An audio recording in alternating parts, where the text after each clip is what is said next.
एक बात तो सत्य है प्रियो कि इस संसार में कुछ भी सत्य नहीं है। इस संसार में कहो या इस पूरे ब्रह्मांड में कहो, कुछ भी सत्य नहीं है। कहने का मतलब यह है प्रियो कि जो कुछ भी हमें दिखाई दे रहा है, इस आकाश में जो कुछ भी चीजें दिखाई देती है, चाहे उसमें सूरज हो, चाहे चांद हो, या इस पृथ्वी पर भी आप और मैं जो कुछ भी देख रहे हैं, इन तमाम चीजों का एक ना एक दिन अंत जरूर होगा। कोई भी ऐसी चीज नहीं है जो सदा काल के लिए इस पृथ्वी पर टिकी रहेगी या इस पूरे ब्रह्मांड में बनी रहेगी प्रियो। एक ना एक दिन हर एक का अंत होना तय है प्रियो। सिर्फ और सिर्फ परमेश्वर ही सच्चा है जो सदा सर्वदा बना रहेगा। हमारे जीवन का भी कोई भी समय निर्धारित नहीं है कि हम अपने जीवन में कितने साल जिएंगे या इस पृथ्वी पर कितने समयों तक बने रहेंगे। ये सिर्फ और सिर्फ परमेश्वर को पता है, जो सत्य है, जो सदा काल तक बना रहेगा, जो सदा काल तक युगान युग अनंत काल तक बना रहेगा, उस परमेश्वर को ही पता है प्रियो। तो हम इस संसार के मोह माया में या हर एक जो नाशवान चीज है उसके पीछे भागने के बजाय परमेश्वर के लिए जिए प्रियो, परमेश्वर के कार्य के लिए जिए। क्योंकि हमें हमारे जीवन के बारे में कुछ भी पता नहीं है कि हम इस पृथ्वी पर से कब जाएंगे, हमारे जीवन का अंत कब होगा।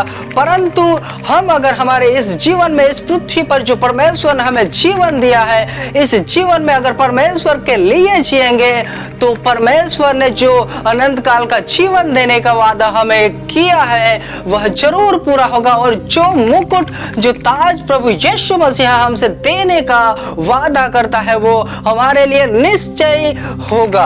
हम इस संसार के मोह माया में फंसे हुए ना रहे, परंतु हमारे जीवन को परमेश्वर के कार्य के लिए जिए। क्योंकि परमेश्वर ने हमें इसीलिए बनाया है कि हम उसके लिए जिए, उसके कार्यों के लिए जिए। प्रियो, आप और मुझे जो परमेश्वर ने चुना है, जो संसार में से अलग किया है, तो सिर्फ और सिर्फ मसीह में आकर हमें सिर्फ बैठे नहीं रहना है, परंतु प्रभु यीशु मसीह ने, परमेश्वर ने हमें इसीलिए चुना है ताकि हम बहुत सा फल लाए। कहने का मतलब यह है कि परमेश्वर के कार्य को करें। क्योंकि प्रियो, जीवन एक ही बार मिलता है, इस जीवन को हमें परमेश्वर के लिए जीना है। इस जीवन को हमें बेस्ट रीति से जीना है ताकि जब भी हमारा जीवन इस पृथ्वी पर से समाप्त हो, तब जब हम स्वर्ग में जाए, तब हमारे लिए वो मुकुट और अनंत जीवन हमारे लिए हो। हम अपने जीवन को इस संसार के व्यर्थ बातों में, व्यर्थ चीजों में ना प्रसार करें ताकि हमारा अंत जब हो तब एक नाशवान की रीति से हो। नहीं प्रियो, हमें अपने जीवन को सबसे बेस्ट जी कर जाना है, क्योंकि परमेश्वर ने हमें इसीलिए ठहराया है कि हम अपने जीवन को बेहतर बनाए प्रभु यीशु मसीह में। हम जानते हैं प्रेरितों के काम में चैप्टर 9 में साउल के बारे में, जो साउल पहले तो प्रभु यीशु मसीह के लोगों को सताता था, उसे बहुत ही प्रताड़ित करता था। जो भी यीशु मसीह के मार्ग में मिले उससे वह बांधकर सिर्फ और सिर्फ जेल खाने में डाल देता था। उसके मन में प्रथम तो शैतान ने इस प्रकार भ्रम उत्पन्न किया था कि जो कोई भी प्रभु यीशु मसीह का नाम ले, चाहे वो स्त्री हो चाहे पुरुष हो, कोई भी क्यों ना हो, उन तमाम को वह पीटता था, उसे बहुत ही ताड़ना देता था और बंदी गृह में डाल देता था। परंतु जब साउल दमिश्क के आराधनालयों के विषय में भी महायाजकों से परमिशन लेकर उन्हें भी कैद करने के सोच ही रहा था, और वह निकल पड़ता है इसी अभिप्राय से कि चाहे कोई भी व्यक्ति जो यीशु मसीह का नाम लेता हो पकड़ा जाए, उसे बांध ले, चाहे स्त्री हो चाहे पुरुष हो, कोई भी क्यों ना हो।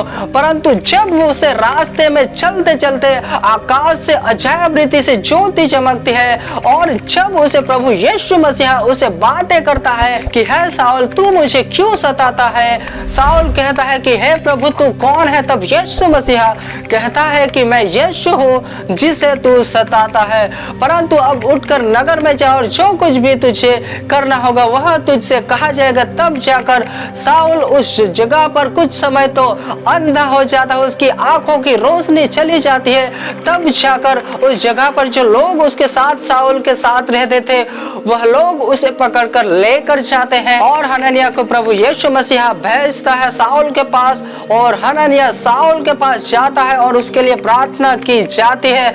तब जाकर वह वापस दृष्टि प्राप्त करता है और उठकर बपतिस्मा लेता है और फिर भोजन करता है।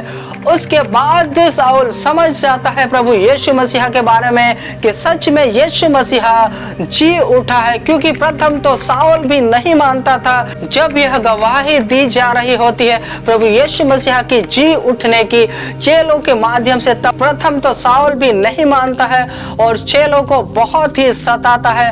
परंतु जब यीशु मसीह उसे दर्शन में बातें करता है तब उसका हृदय परिवर्तन हो जाता है और तब से वह प्रभु यीशु मसीह की सेवकाई के लिए निकल पड़ता है। तब से उसने प्रभु यीशु मसीह का सुसमाचार करना नहीं छोड़ा। तब साउल समझ चुका था कि प्रभु यीशु मसीह सच में जी उठा है और मार्ग, सच्चाई, जीवन प्रभु यीशु मसीह ही है, क्योंकि प्रभु यीशु मसीह ने उससे भी अद्भुत रीति से बातें की थी। और तब से वह प्रभु यीशु मसीह का सुसमाचार सुनाना नहीं चूकता है। वह अपनी सेवकाई को शुरू करता है, वह अपने जीवन को व्यर्थ नहीं घुमाता है। वह अपने जीवन को इस प्रकार प्रभु यीशु मसीह में लीन कर देता है कि वह अपने आप की भी नहीं सोचता है, अपने प्राणों की भी वह नहीं सोचता है और प्रभु यीशु मसीह का कार्य वह अद्भुत रीति से करता है प्रियो। क्योंकि साउल ने प्रभु यीशु मसीह को, सत्य को, सच्चाई को जाना था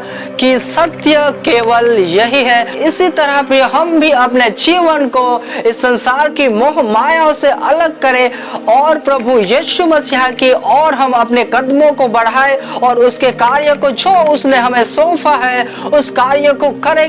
हम अपने जीवन को व्यर्थ ना घुमाएं परंतु परमेश्वर के कार्यों में हमारे जीवन को खर्च करें, ताकि जब भी हम स्वर्ग में जाए या परमेश्वर से हमारी मुलाकात हो तब हम शर्मिंदगी ना उठाए परंतु बेझिझक उसके सामने खड़े रह पाए। अगर आप इस चैनल पर नए हो तो सब्सक्राइब कीजिएगा और बेल आइकन को भी प्रेस कीजिएगा